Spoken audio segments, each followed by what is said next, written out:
Hi, everybody. I want to talk about merger and acquisitions waves.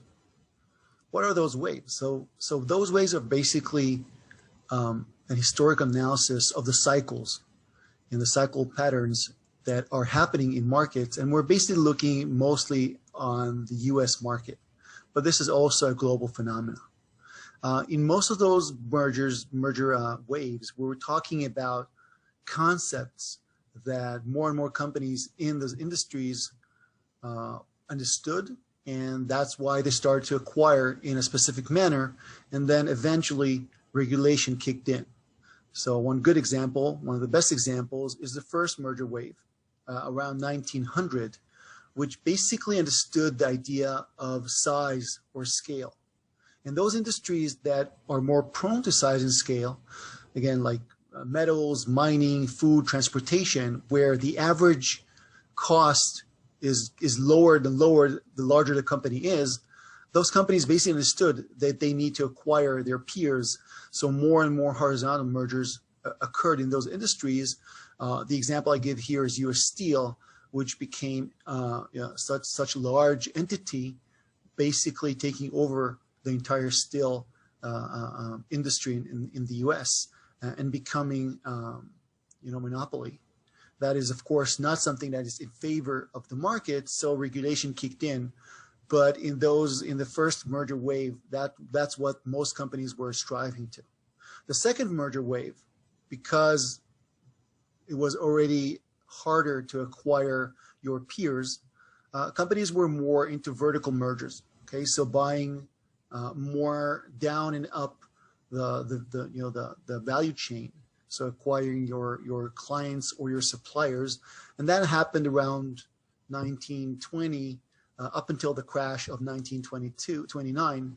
And again, a lot of mergers were stopped by the regulation, but that was, I think, a very interesting period, understanding the value chain and how that actually works.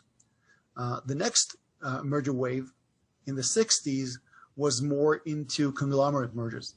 So companies understood basically that it's really hard to acquire their peers because regulation does not agree. Also, horizontal mergers and acquisitions were really hard to do, but in order vertical too. And then what was left was basically conglomerate mergers, so acquiring companies from different industries and building conglomerates, which was at that time still okay. That basically made, it was really hard for those companies to make money and be efficient because they were active in so many different industries. It was really hard to manage those companies.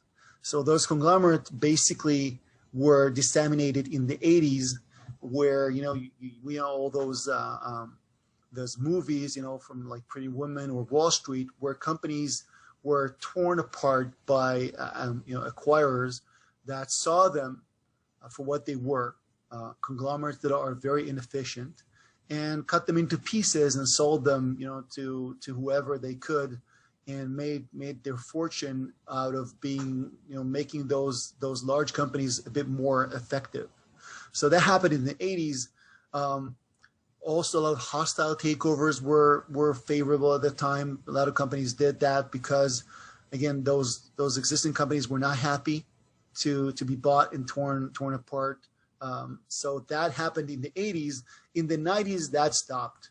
Okay, so in the 90s, in most cases, the companies were more focused on core competencies.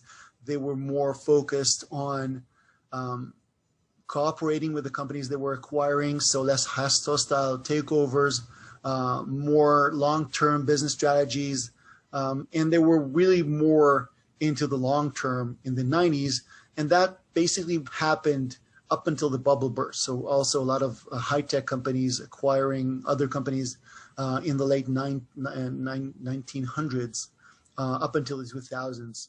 And then the next one, which is probably the last one, again, we can also talk about the one after 2011, but this is the last merger wave that we're going to talk about today, was basically more into an international overview, cross-border transactions. The internet was already around. Companies were, it was really easy for companies to locate their peers and other companies cross the border where it's harder for the local regulator to kind of stop them from acquiring. So a lot of international companies, a lot of multinationals rose into 2004 to 2008. Very interesting times. After 2011, we are basically seeing a mixture of that, but also the rise of the large companies such as Amazon and Google and Apple and so on. So these are the merger waves, and we will talk about them as the course goes on. But this is about it.